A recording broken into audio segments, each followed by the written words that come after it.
Heyo! Welcome to the QB School Show. Woo! Let me know that y'all can hear me. Locked in, ready to go. Hopefully the audio technical difficulties are behind us at this point. But fired up. Get a little bit of a regular show here. Monday evenings. Works out well for me. Hopefully works out well for y'all.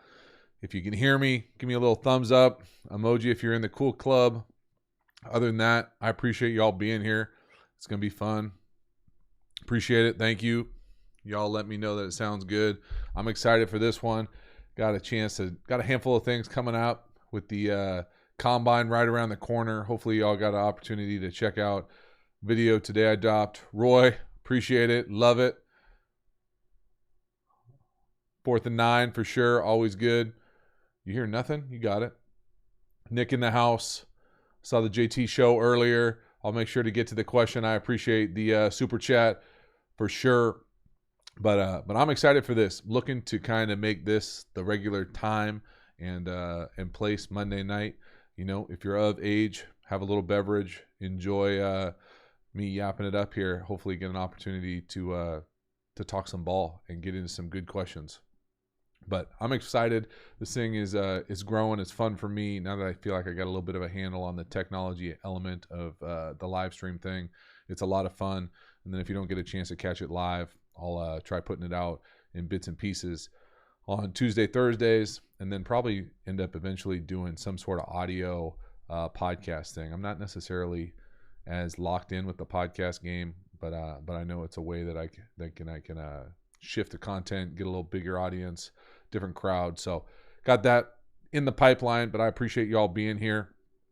First one I want to get to, I saw the best name in YouTube. Let me scroll up, make sure I remember exactly what the comment is. Super sticker, JT Sports, love it. What's a passing game coordinator? What do they do? It's a good question. I used to make fun of those titles. Still do to a certain extent.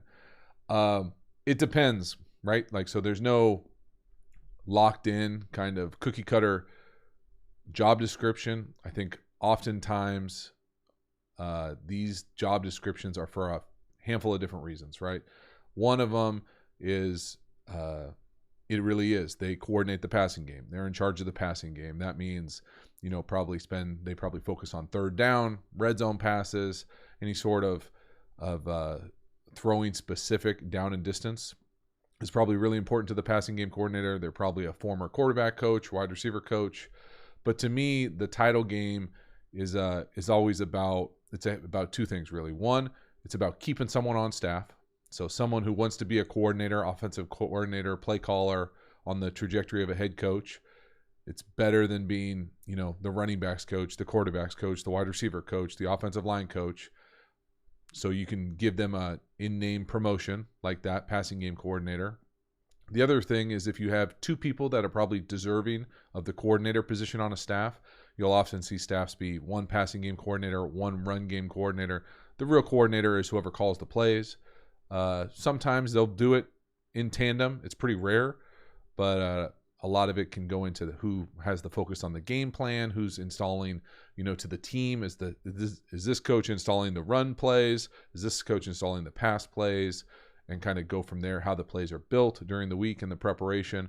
So it can be any of those things. It's really up to the, you know, coaches and management to use the titles to their best advantage. You can pay someone a little bit more, maybe. You can keep someone on staff a little bit longer. You can keep them on an upward trajectory as opposed to being locked in as the, you know, the quality control to the analyst to the position coach. You know, you see a lot of offensive coaches go from like the assistant, the quality control, tight ends coach, you know, wide receiver coach, quarterback coach, you know, offensive coordinator, head coach is probably the fast trajectory.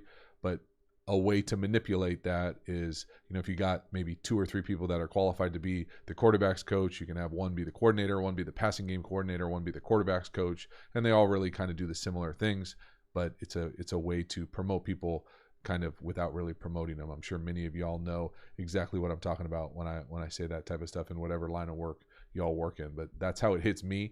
It is a funny thing in you know, I think titles in most industries don't always capture exactly what's going on, but it is a nice way to kind of manipulate the system to be able to massage someone's ego a little bit. And hey, here we go. Your time is now. Super sticker. I love it.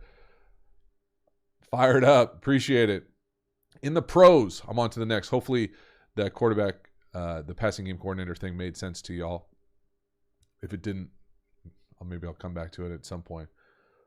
All right, your time is now. Your time literally is now. I like it. Love it. In the pros, what was the hardest shot you took and who delivered it? Easy answer. Leroy Glover. Oh, I don't know. Have I not told this story? I might not have told this story on this channel. So for about 10-ish years, I lived in Point Loma in San Diego, or Ocean Beach. And it's a little beach town in San Diego, great little area. And it's put out a handful of big name players. I think of like J.J. Stokes, and Leroy Glover was a Point Loma Pointer. And I always used to kind of like, I remember seeing Leroy Glover, and he's a big time pro for a long time, playing defensive tackle in the league. And I always used to kind of make fun of him because he used to wear his pants like really high, like high. See if I can find an image at some point. But I always remember, and it was this game. I was playing for the 49ers. I wasn't playing, though. It was towards the end of the season. I go in at the end of the game and throw a corner, I think to Jason Hill. Dime to the left. He dropped it. Well, I open up, take 3 hitch, throw this corner out, and Leroy Glover puts his helmet in my chest. And I thought that he ate me. Like, it felt like I was gone. And I've never felt that sort of sensation before. And it was a combination of, I felt bad before having big guys land on you. Usually it's on the ground. You know, it's one thing to get hit. It's another thing to hit the ground, right? So it's like 2 collisions. Well, this was the hit and the ground. And it was basically like being in 2 car accidents at the exact same time. And it was jarring. Like I felt like my bones were sore. And I always just remember being so mad at myself for, like, in my head making fun of this dude for his pants. Sure enough, he got me. And he lives in Point Loma, or he used to live in Point Loma, right where I lived. And so it was just still hurts if I think about it. But that was a tough shot. It was and it was one of those things too, like the end of the game didn't even matter, but he got me good right up the A gap and smacked me pretty good. And that's really pretty fortunate not to have more kind of collisions like that. But usually when you're in the pocket, you're so relaxed that you're not necessarily worried about getting smacked. And very rarely do the guys get free shots on you. And if someone gets a free shot on you, it's usually because you messed up the protection in some sort of blitz pickup situation. And so that's why I didn't mess around with blitz pickup. If you watch this channel, you probably know that I take my pass protection pretty seriously, especially about knowing where we're hot, where we have side adjusts, where we got any sort of manipulation to make sure we're blocked up. And I don't mess around with that because you're talking about people's health and all sorts of stuff. And so, but this was just, he beat someone right up the A gap and smacked me. But I'm still recovering from it. I appreciate that question. Your time is now. That was really not the road I was looking to go down, but I appreciate it. I might have a sip to that.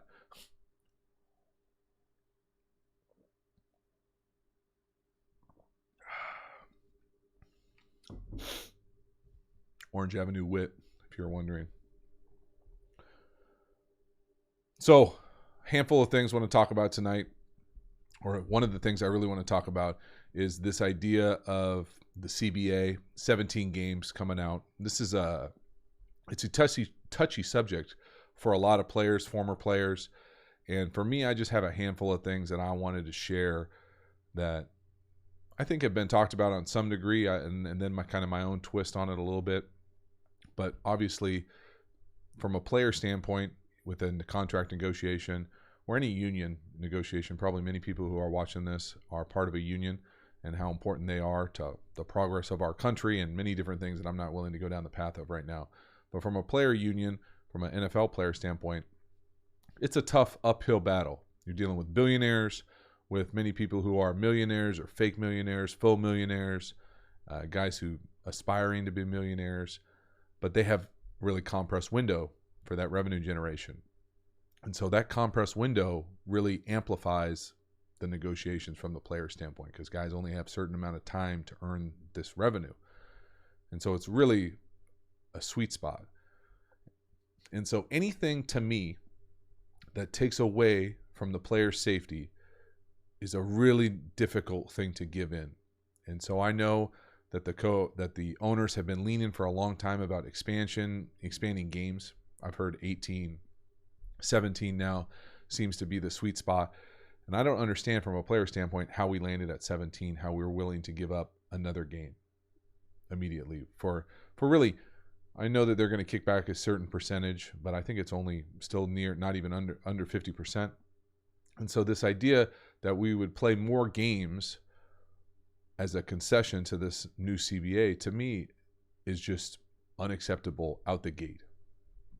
Anything to do with that adds more danger to the game, meaning player safety is not at the forefront of the decision making, is something that I'm not willing to negotiate.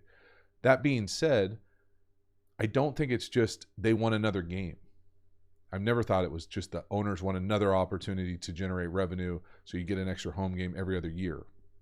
To me, and really the timing of this works because we're in really the kind of dog days of sports fandom. You know, there's not a lot going on in middle to late February. So to me, the NFL has always wanted to nudge into February more, get into February more so that they can have a longer NFL season. I think, from my somewhat limited experience going overseas to play, you watch, European soccer. European soccer happens throughout the entire school year, I think of it. It's like September to May. Now, why do they do that? A handful of different reasons. They play in multiple leagues, usually different tournaments, but there are also different ways that they make the season longer.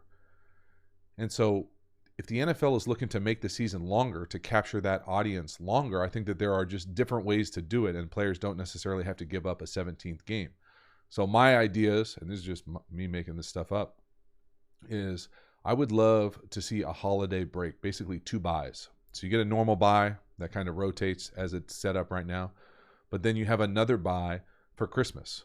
Now, you could never do a buy for Thanksgiving because those Thanksgiving holidays are locked in for certain teams like the Lions, the Cowboys, and now that late game on Thanksgiving has become kind of a tradition for football. But nobody really thinks Christmas and football. And I know not everybody's a Christian and celebrates Christmas, but a holiday bye at some point. I think, besides for like the English Premier League that always play on Boxing Day, which is the 26th after Christmas, and besides for that, most of those European leagues take a holiday break. And it's another way to extend the year. And I'm not saying you have to go all the way through New Year's, but you could. I mean, I think for me, I'm just a fan of football. I don't associate New Year's with NFL football. I associate it with college bowl games, 50 bowl games, the Beef Jerky Bowl. But still, I'm watching it. And so I think that there's a way to put in some sort of holiday break to extend the season, to push it into February. I would also, this one's, now I don't think that's necessarily like that radical of an idea. I think the other idea that I would have is I love, and I know that there's talks about adding an extra playoff team, making it, what would it be?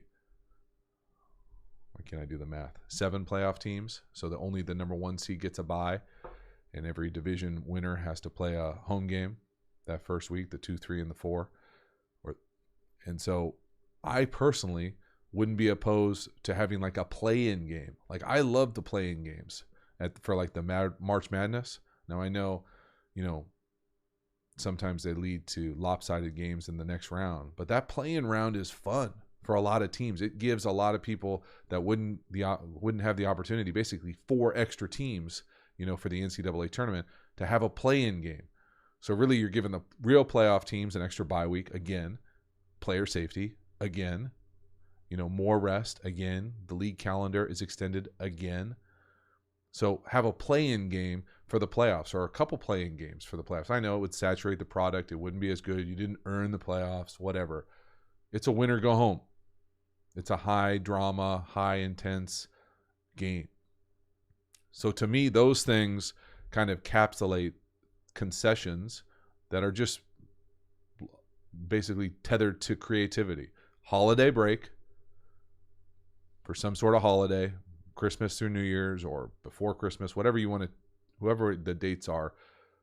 And then you have a play-in game week. So that's basically 2 extra weeks. Now you're pushing all the way into mid-February. And I know people, oh, we never want to watch football in February. Everybody watches baseball in November now. Okay? It's not a secret. They're trying to extend their opportunity to generate revenue in prime time. And so it's just another way to do it without adding an extra game. I just don't understand how the players are negotiating to add extra games without massive concessions. Massive. And so I'm just not willing to go there yet. And I hope the players don't. I know it's a serious uphill battle. I know it's difficult to negotiate with billionaires.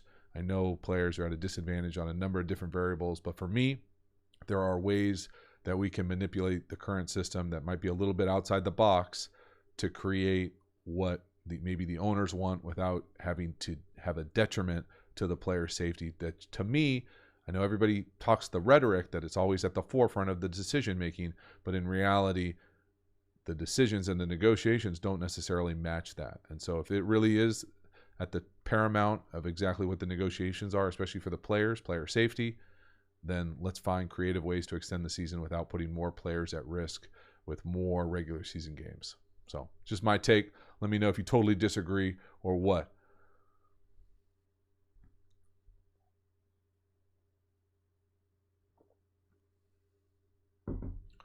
All right. Hit me with some questions. Y'all got it. Roy in the house. Appreciate it. Love 4th and 9. Can we get a tour of your house? No, bro. Actually, it's out there. Well, I'm not going to say it, but yeah, it's out there. If you live in San Diego, you've probably seen it, is all I'll say. Gus Jonesin. I played fantasy football. Do you play fantasy football, JT? I played fantasy football 1 year when I was in the CFL. Okay, this is a true story. 1 year I was in the CFL, and we did this thing. I don't even know what it's. I'm not that great of a gambler. I want to say it's called like a knockout league, where basically you have to pick. We did a fantasy football like where you really have a draft. And the main guy I remember is I had Aaron Hernandez, who had a great year. It was his rookie year. But that wasn't the most fun, was the fantasy football. The most fun was this thing. I think it's called like a knockout league, where you basically you pay to buy in, and then you have to pick a winner. You can pick any game. Spread doesn't matter. But you can only pick that team once. And so the CFL would play on like all different random days, like Thursday, Friday, Saturday, Sunday. It was all over the place with the schedule. But this knockout thing was so intense, and so many people on the team were playing, and we felt like we had Sunday games all the year that year I was up there. And so I remember coming in at halftime of CFL games, not necessarily caring about, what the score was or what was happening, and checking the knockout scores and seeing like who on the team was knocked out and who wasn't. And I didn't even make it that far. I made it like halfway. But Survivor League. So yeah, so something like that. I had a lot of fun doing that, and would be interested with doing that again. In fact, I could probably set that up on YouTube or through this. The knockout pool thing was amazing. So yeah, I'd done that before and had a good time with it. The fantasy football, my kids do, but like I never. Like, I just don't care. Like, I don't keep up with it enough to, like, know the points or who's, hurt or who's not going to play or what's the matchup look like for my defense versus my backup quarterback. Like, I know it's fun, and I know it's helped make the league a lot of money and in turn all the players a lot of money, so I value it from that standpoint. But I don't necessarily, like, I don't even know, like, what you get for points you get for different stuff. Like, it's not for me. Again, I always just liked playing sports. Like, I'd rather go play basketball than go, have a mock draft or have like a fantasy football draft. It's just not my vibe. But I hope y'all like it. I know there's probably a huge market on YouTube that would probably enjoy some of that stuff, but it wouldn't be me. Like, it would be a little like disingenuous to like come out and all of a sudden be like the fantasy football guru. Could just see my friends being like, bro, that's not you.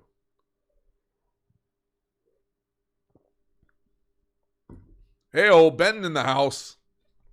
Love it. Super sticker. Cheers to that photo too, bro. That's well done. With the beard and the leader. I like it a lot. Uh, oh, this is a great question, Benton. Do you see the NFL expanding to Mexico, Canada, the UK soon? I mean, my follow up would be like, what does soon mean to you? To me, that answer is yes, absolutely. And so I'm kind of excited. It's been I know I talk about it every once in a while on this channel, but like the international community, it's hard to understand American football, and there's just a lack of easily understood content to teach an international audience. And so it's tough sometimes to get that international niche. I think the NBA has done a great job of marketing a number of their foreign players. They're almost like an international league to a certain extent. Baseball done a great job getting into the Caribbean and having some element of international flavor to it. When you think of American football, though, it's just Americans. There's a handful of, I know some European, German guys, handful of, potentially, I don't even know, potentially Canadians, but there isn't a massive international kind of feeder program for American football. And so it's made, I think, expansion unnecessarily difficult. I know that there are a bunch of people that think that all the travel would kill you. There is no way you could play in London. Playing in London would be amazing. How many teams does London have in the Premier League? I'm telling you, I would love to have played in London. Yes, the travel, you have to get creative. Yes, there's all sorts of issues logistically. But like, come to the States, play 2 games, go home, play 3 games, come to the States, play 3 games. Like, get creative. I would love to see an expansion into Mexico City, the big cities in Canada. Love British Columbia, love Montreal. There are Toronto. It's only a matter of time. And the more money out there for the owners, international audience, all sorts of really good stuff. I think America needs to embrace it. The NFL needs to embrace it and try to catch up to the NBA and a little bit of MLB when it comes to international thing. Hey-oh, I got all sorts of super stickers. Bosco, I appreciate it. Javon, I hope I said that right. I'm going to get to both of them real quick. What are your thoughts on Kyler Murray? I love Kyler Murray. Huge Kyler Murray fan, big Cliff Kingsbury fan. I think Kyler's got the opportunity, if they build around him, to be a really special player. He's already a special thrower. I think that it's a combination of timing. He timed it perfectly. Lucky with the timing of the league where it's accessible to a smaller guy who's athletic, but he's dynamic, competitor, professional baseball player. So many good things about him. I'm a huge fan of him. I think he's going to be great. I think it's unfortunate that he's in Arizona where people won't get a chance to see him very often unless they blow it up. But even then, it's difficult to sustain it in that market for the league. But I love Kyler Murray. Javon Keys, hopefully I'm saying that right, bro. Do you think having 14 teams in the playoff will be beneficial? I don't know if it'll, again, it depends on how you define beneficial. For me, it's hey, Joshua, appreciate super sticker. I'm good with 14 teams in the playoff. I think it's one of those things where if it's gets another game in, it makes that the reason I like it the most. Not only does it add another team into the playoffs, but it also makes that number 1 seed that much more important. If the way that I understand it is correct and it would only be the 1 seed getting the bye, then yeah, I think why wouldn't you? Same argument to a certain degree for me with college football. Like, why are we playing around with just 4 teams? I know that there are a handful of teams that are probably only going to win it, but another team is going to sneak in there and win it every once in a while. Yes, Clemson, Alabama, Georgia, Ohio State are on a different, kind of plane. It doesn't mean that Michigan won't catch it one year. Doesn't mean Washington won't catch it one year and kind of have special years. And so for me, if people are interested and there's a community and people that love football want to see it, I think it would be great. And especially in college football, it would provide they always talk out the side of their mouth about creating a great experience for the student athlete. Well, how can having less teams play be a better experience for the student athlete? Have it be more teams playing. So that's for me. Dustin, woohoo, super sticker all over the place. I love it. I appreciate you guys hopping in here. I know you got most of your starts at San Francisco, but what team did you have the most fun playing for? Go Niners, by the way. I love it. I definitely had the most fun playing, so I would say the 49ers. I would say the most fun I answered that question a few different ways. The most fun in the city I ever had, like city-wise, was New Orleans. I love New Orleans. Still go back to New Orleans as often as possible. Was there last year for a 10-year anniversary. Loved it. And I love New Orleans. It's awesome on many levels for me. The most fun I had playing like in an environment is definitely Lambeau. Like I loved it. It was amazing. It was crazy to play with like a childhood hero. Watch Brett play, watch him practice every day. But like the vibe inside Lambeau was like nothing else for me in the rest of the league. So the league at some point feels a little corporate-y. You know, it doesn't have that like college football feel, but Lambeau has that mix. You know, there's definitely a corporate element. There's massive suites at the top, but there's bleachers, you know, at the lower rungs, and there's a different type of fan, I think, that goes to those games. And so I love that. Then the actual most fun I ever had with a group of guys was probably the 09 Bengals, you know, for me, just because I was probably the one team. Not only did we win, we were good, but I was at that like late 20s. I felt like the majority of the guys on the team were in the same kind of area of life. You know, a lot of guys, young, oldish guys, meaning like late 20s, old in the league, starting families, you know, maturer, if that's possible, if that's even a word, you know, than you are when you're like 22, you know, raising hell. And so it was fun for me to be around a lot of guys who are in a similar spot in life. You know, you're friends in places. I always say, like, just because you're not friends with someone that you were friends with for a long time doesn't mean that you dislike them. You're just friends in places. And so we had a lot of friends that were at that place in life together. And so I dig that. Benton coming back in it. Appreciate it. Thanks for the props on the pick. Love it. Preserving the integrity of the game versus player safety. For example, roughing. To me, they're not binary. So they're not two separate things. I think you can have both. To me, the game hasn't lost the integrity of it because we don't let, you know, people unnecessarily hit the quarterback. I think we all can recognize, and this is coming from a backup quarterback, you know, for a long time, that the game is better when the best quarterbacks are playing. And so we don't want that position to take hits or have any sort of injuries that therefore cause the game to decline in the quality of play. And so anything to protect the quarterback, to me, is a good thing. I know that's a homerism to a certain degree, but I personally don't think it hasn't negatively impacted the integrity of the game. Yeah, there are some dudes who probably used to play high school ball that used to love to like get snot bubbles knocked out of each other and smack people and take unnecessary cheap shots, but they were always kind of cheap shots. Now they're just illegal and enforced. Like I was, you know, I had a few good hits in my day, but like now looking back on it, it's probably unnecessary, you know, whether I'm a little older or the game's evolved. And so, we're all over the place. I love it. Thanks for challenging me to keep this sucker up. Jojo, appreciate the shout out. Joshua, go back and review Drew Lock's last season. I did. I hit some Drew Lock. Low after the second. What did you think now? I mean, honestly, I haven't gone back since they fired Rich. I know Scangarello was one of my coaches in college, and so I'm probably going to give the Bengals a little break here just for my own sanity.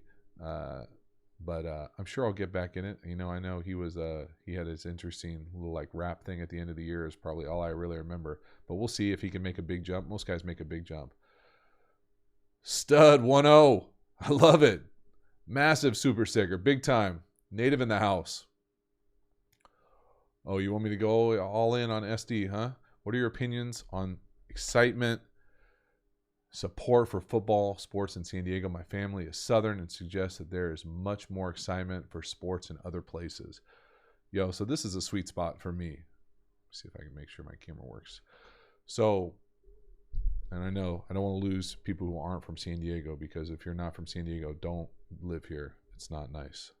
But if you do live here and are a native, it's a weird place, right, sports-wise, because there's a lot of transplants, meaning that many people who live in San Diego aren't from San Diego, and which is good, which is great and bad. You know, most people who come here are aspiring for a better life, want like being outside, all sorts of good stuff. But fan-wise, it's tough, right, because the Chargers left, the owner sucks, you know, gone. Padres never won a World Series. great going to Petco, which is the Padres' place to where they play, but the product hasn't been great. They're seeming to turn it around. I'm a big fan of Ron Fowler and a lot of people at the Padres, and I'm excited about what they got going on over there. But it's been tough, right, in San Diego. But to me, it's just different. Like, there's a reason, like, that people call it San Diego soft or California soft. Like, I've been played in the cold and I felt a little soft. Like, that's just the truth.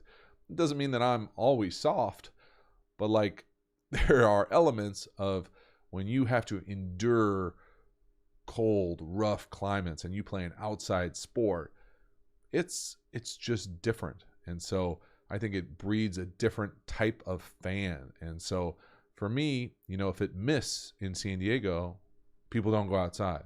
Like my Little League, we cancel games if it rains yesterday. And so that would never happen other places of the country.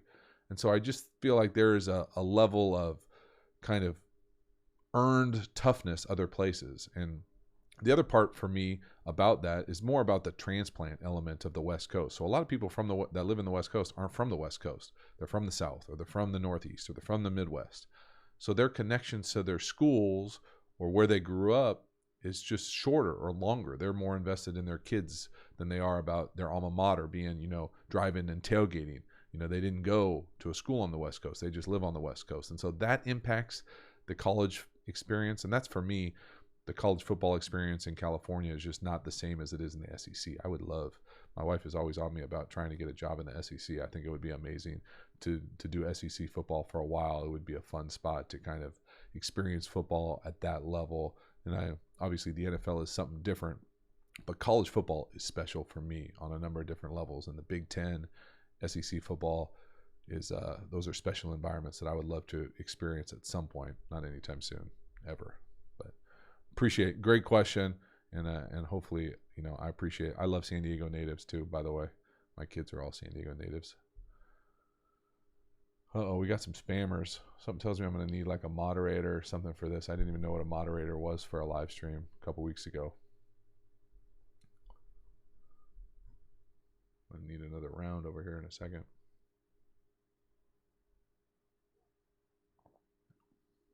Nick, love the badge, bro. Thank you. Turquoise makes me excited.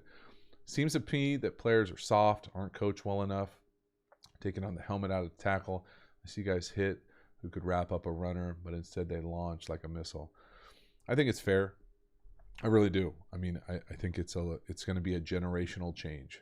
So to me, it's a lot more rugby tackling, you know, for people who watch rugby, which isn't a lot of people in America, but my brother played rugby for a long time. I love rugby. I wish I was tough enough to play when I was growing up, but it's going to be a generational change.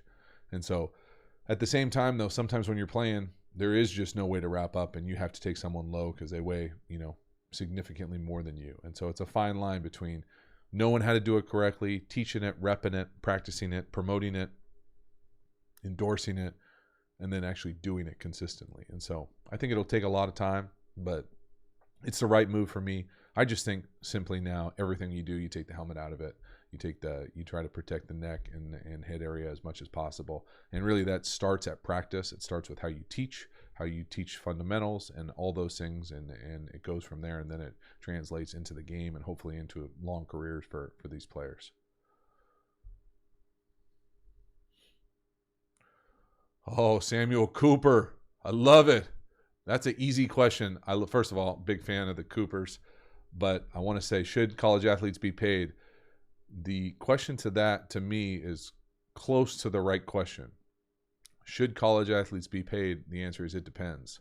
I love the super stickers. I'm coming to you. But the question for me, Sam, is should college athletes have the opportunity to be paid? And the answer is 100% yes. 100% yes. Now, all of them should be paid? No. You should be rewarded for your value. And so there are 100% college athletes, and notice I'm not using the term student athletes intentionally, that should be paid. Okay, if you don't know the history of the term student athlete, you should do some research on it, because it's well worth understanding how we're at this point with college athletics, and this idea that it's coming. I'm telling you, it's coming. Whether it's handled through the courts or the NCAA dragging their feet, college athletes will have the opportunity to generate revenue through name, image, and likeness, and then eventually through hardcore salaries, and they'll be earned what they can. There's just no way that you can have unpaid labor and have old white guys as college football head coaches making nearly double-digit millions of dollar salaries and have it be okay. You just can't. It's just not going to happen. And so change takes time, and that's just the way it is. So great question, though, Sam. Oh, Stud 1-0. Appreciate it. Another super chat. I love it. Scares me, a football fan. People are getting softer as times go by, as life gets easier. What about football moving forward in the future nationally? It's funny. I did a interview today for a magazine, Mel Magazine, and I'll share it whenever it comes out. But it was a great conversation, and they asked me a really good question just about this. And the answer for me, if I'm being honest, is I don't know what that looks like. I think I see both sides of potential futures for football. I think the easy argument for the decline of football is you look at two things. One, the example of like boxing, what boxing was, a century ago, and what boxing is now. Not that it doesn't exist, but I would say classify it as a fringe sport. I just would. For a number of different reasons. I would look at the type of population that does boxing, and in all of those things. The other example that I would give is the participation in youth football is declining. Now, I don't have like any sort of longitudinal statistics. Like, I'm a researcher, but I haven't done the research. I'm not going to pretend that I have, but I'm pretty sure my kind of simple understanding of everything that I've seen recently is that national averages are declining on participation in high school football, youth football. And that doesn't promote a strong future for the sport. Those two things scare me. Now, the things that make me excited about the future of football is I feel like football's already changing. It's already a different game than it was just 10 years ago. It's already a safer game. It doesn't mean that it's safe. It just means that it's safer than what it was, and it's getting better, it's improving. But at the same time, just look around my community in San Diego. There's not a lot of parents that are fired up to have their kids play tackle football. There just aren't. People are playing lacrosse. People are doing water polo. People are doing anything to take anything from collisions away from their head. And it might be one of those things, I always think, I'm a weird guy to begin with, but like, just imagine 2,000 years from now, you're a social scientist, you're doing a study on the civilization, United States, back in the 2000s, and they played this crazy violent game where people got injured and they had head diseases that they couldn't figure out what was going on, and they did this to each other and they volunteered for it. To me, it's like almost like, kind of like how I think of like gladiators. Like, most of them were obviously slaves, but like they were fighting people and killing themselves. Not millions of years ago, thousands of years ago. And so how will people look back and evaluate our society and playing these type of games? Now, obviously for me, I believe in it, and I believe we can make it safer and better really quickly because I'm in it, and I think I can help. And so I'm excited about it. But that's kind of, I wrestle with that. I don't have an easy answer for you. Lewis, appreciate it, man. I love the super stickers tonight. Thank you, y'all, for joining in, getting engaged. Do you think Rodgers can get another Super Bowl with the Packers? Love your videos, man. Sure. Yes. I mean, Aaron's one of the best to ever do it. I think that they had a great season. It's fascinating to me that people are down on all their teams, but only one team wins the Super Bowl, right?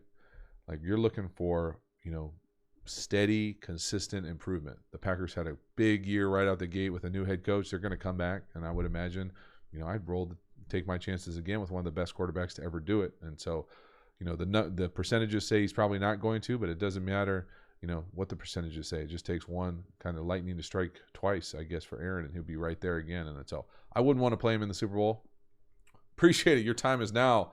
We're getting all super chats all over the place. I'm getting excited, challenging my capacity to keep up with this stuff. Being as well educated and as introspective as you are, did you ever feel out of place in your professional life?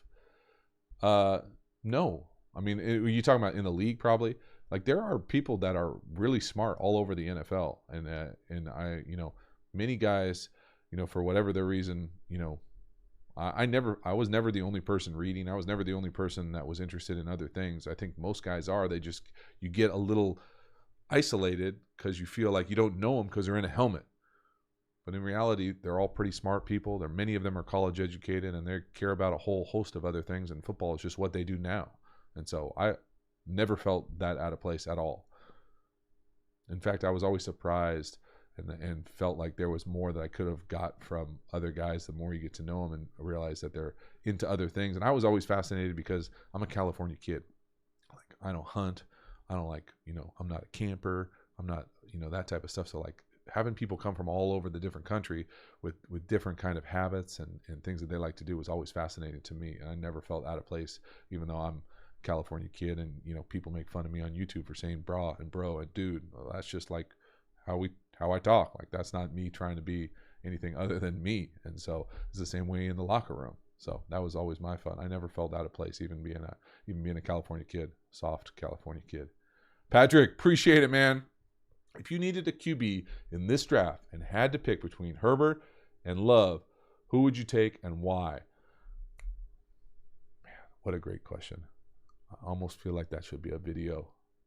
I like it. Jordan Love, I need to make sure I can get the Nevada video. I think I know where I can get some, but I'm not going to jump the gun because I haven't done enough research on either of them. I've watched a little bit more, obviously, Herbert than I have Love, but I know people around here in the West Coast Conference. I'm in San Diego, so I hear a lot about the West Coast Conference, which is what Nevada is in, that they have liked him for a long time, and I'm excited to take a look at him.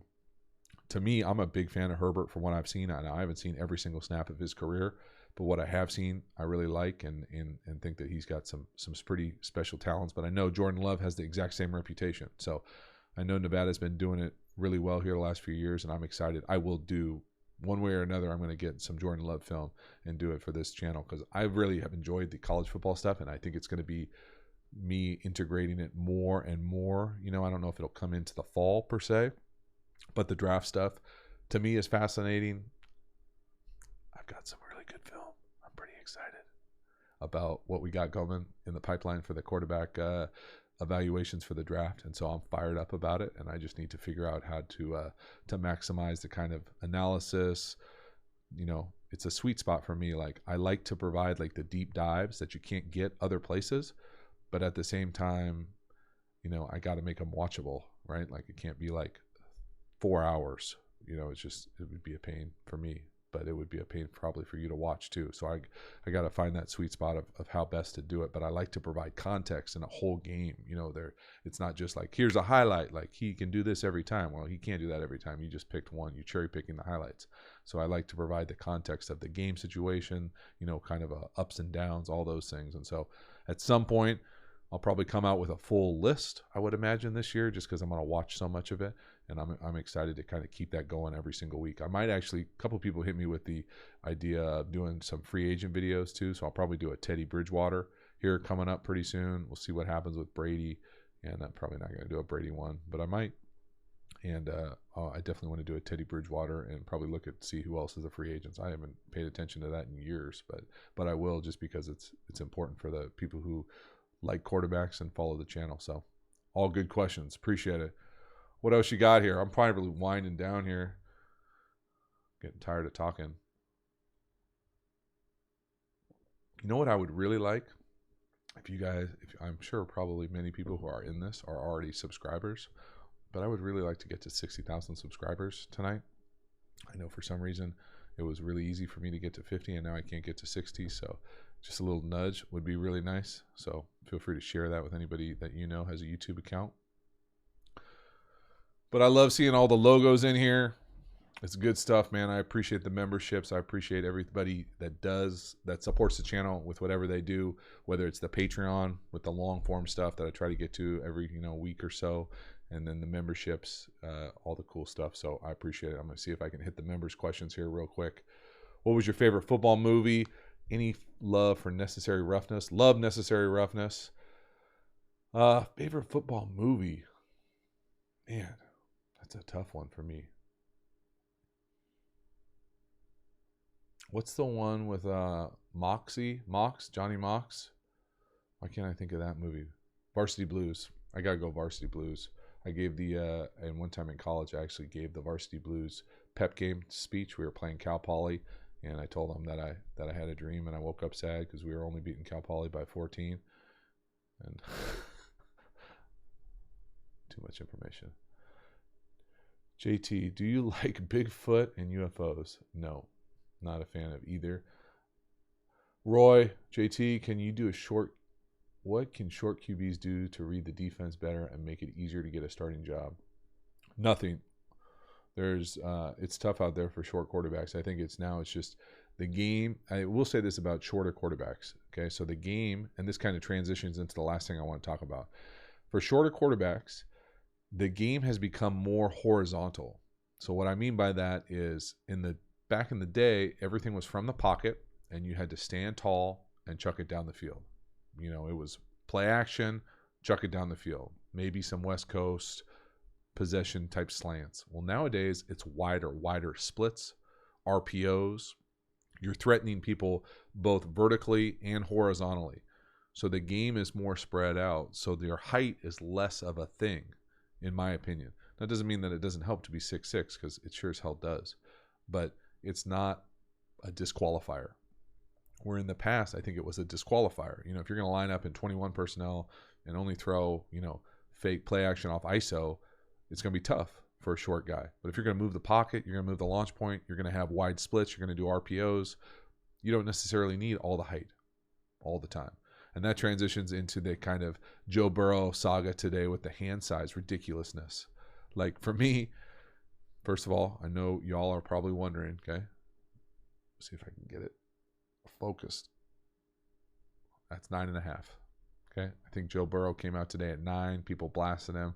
I've always heard that the threshold was 9. I don't know if that's true or not. I will tell you that for me, I wouldn't want my hand much smaller to throw an NFL football. It's just hard to get a grip. I never felt like it was an issue. If the ball was dry, I think the ball was wet, it's an issue for anybody. But for me, 9.5-inch hands, felt fine throwing the ball, held it pretty close to the middle of the ball. But it's fascinating to see like how starved we are for content right now, where like people are flipping out that Joe Burrow has a smaller hand. And so, does it affect you? It might in the rain, in the cold weather. Like I remember shaking Brett Favre's hand for the first time, thinking that it was like a legitimate baseball glove shaking it. Like it was like uncomfortably awkward, thinking like that was, the biggest hand I've ever seen in my life. And then I know that there are other guys who have massive hands that have done it. And it sure as hell makes it easier to throw the ball if you have a massive hand. Just think of like the analogy being like you pick up like a little kid ball. It's a lot easier to throw because it feels smaller in your hand. It's a lot easier to throw a golf ball than it is to throw a softball. So those type of things matter. But I don't know what the threshold is for like a disqualifier, but the amount of attention that I got today, I couldn't turn on the radio without hearing multiple. I heard NPR talk about it at one point, which was hilarious. And so, those type of things to me, just overreactions more than anything else. But I do think that it just proves the point. The NFL is going to do every inch of research, especially when they're dropping that much cash on a first pick overall. And, it's going to be fascinating to see what Joe Burrow does. I don't want to jump the gun and say he's going to pull an Eli Manning, but, he probably should. All right. I'm getting close to wrapping this, so I appreciate y'all. Got up to well over 100 tonight. All sorts of good stuff. Also, how are you tagging me? I don't know. I don't really understand how the live stream works as far as these things here, although I am going to drop all my favorite emojis right now just because it's fun to do. I need to make some new ones. I really like this Firehead. I know only one beer. I should have brought more. This thing keeps it cold though, man. I don't know. I don't know how. I also don't need a coaster when I have it. But thank you, y'all. Appreciate y'all being here. Let me know. We'll do it again next Monday. Hopefully it continues to grow, and we'll go from there. Again, I appreciate the support for the channel. Thanks so much for hanging out. Cool. Bring a beer next time if you can. Not if you're underage, but if you can. Cheers and have a good night. Appreciate it.